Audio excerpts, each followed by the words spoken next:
It's been a great few weeks for game announcements. It's crazy, but there are so many that it's hard to keep up with now.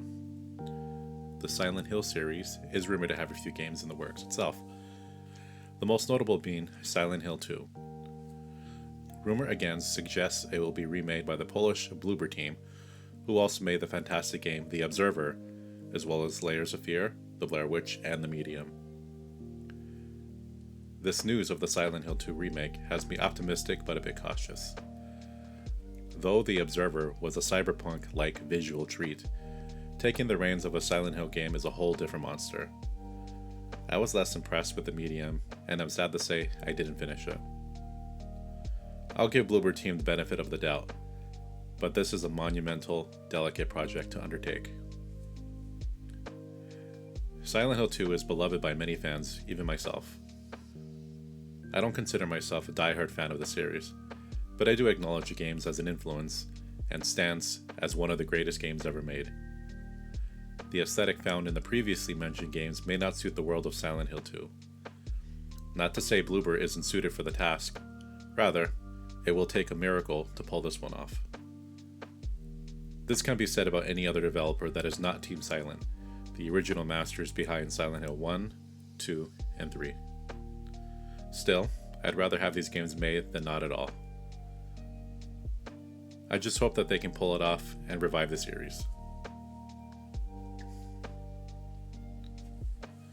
Another game that is also said to be in the works is a series of short stories set in the Silent Hill universe, as well as an entirely new mainline entry, which has been outsourced by Konami to a quote-unquote prominent Japanese developer, with the reveal set for the summer. I won't hold my breath, but maybe for a little bit longer. Another game that was recently leaked is Stranding 2, seemingly confirmed by Norman Reedus. Here's a quote from the man himself. "We just started the second one," Reedus mentioned in a Twitter thread. When asked about Death Stranding, he added, "It took me maybe 2 or 3 years to finish all the mocap sessions and everything. It takes a lot of work. And then the game came out, and it just won all these awards. And it was a huge thing. So we just started part 2 of that." Death Stranding had been first released on the PS4 as an exclusive in 2019, then followed by a PC version in July of 2020. Recently, Kojima Productions released Death Stranding Director's Cut, also for PS5 and PC in late 2021 and March of 2022. The Director's Cut added a number of quality of life improvements. I was happy to be able to have experienced this game back on the PS4, though I would also love to play the PS5 cut of the game. At this time I only have an Xbox Series X, and unfortunately we're not going to be seeing this game on an Xbox anytime soon. A boy can dream though. Although the aesthetic isn't to everyone's taste, there is one game I've been following since 2014, called simply Scorn, by Ebb Software.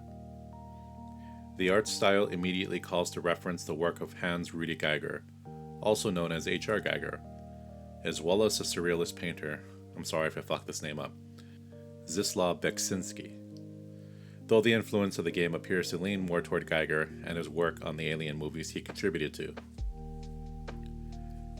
H.R. Giger started making art as a kind of therapy, but after the worldwide success of Ridley Scott's movie, he grew in fame and now has a museum dedicated to him in his home country of Switzerland. He depicted humans and machines entangled and grown into each other as a symbiotic, wholly alien way.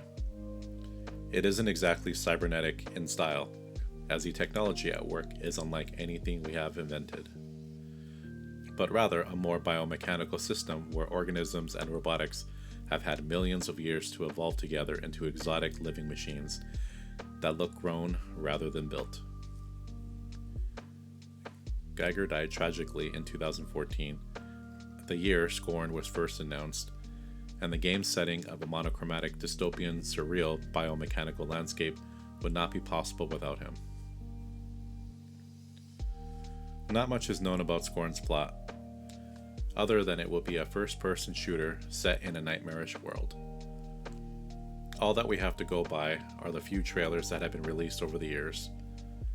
Check out the latest video in the form of a demo. link in the description. Perhaps during the Xbox and Bethesda Gaming Showcase on June 12th, may we have a sneak peek at what's to come in Scorn later this year. I was beginning to believe that the game would never come out and was doomed to be labeled as vaporware, as 2014 was quite a ways back.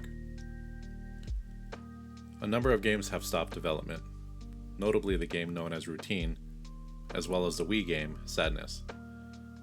Both are games I had my heart set on to play one day. I am more than thrilled to see Scorn receive a release date set in October 2022, a short 4 months away if you can believe it. If you're interested in Giger, his influence has spread to movies other than the xenomorphs from Alien. ExistenZ places a viewer in a world which seems fairly normal and mundane, except for the presence of unsettling living technology, which makes you wonder what your refrigerator would look like if it needed to breathe.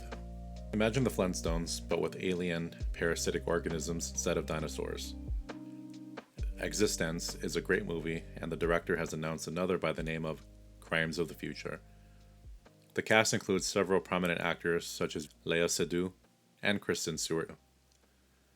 They appear to be in a universe similar but different to ours, and they utilize some kind of otherworldly technology to alter their bodies. This movie will be released in the beginning of June. Here's a trailer for the movie, link in the description. Some stories feel like a hazy dream. Others can feel like nightmares when they make you question what normal reality is. Sometimes it's more unsettling to set a story in a world so similar to ours that you forget long enough to be surprised when a character casually uses a mundane object which happens to have pulsating skin. On that note, I'll wrap up this episode for you. As you can tell, I'm always interested in video game news, and especially the dark, weird ones. Do you have a favorite game you want me to mention in a future episode? Contact me on Twitter. My handle is Ben_does_gaming.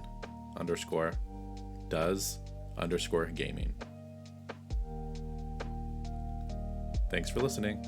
Until next time.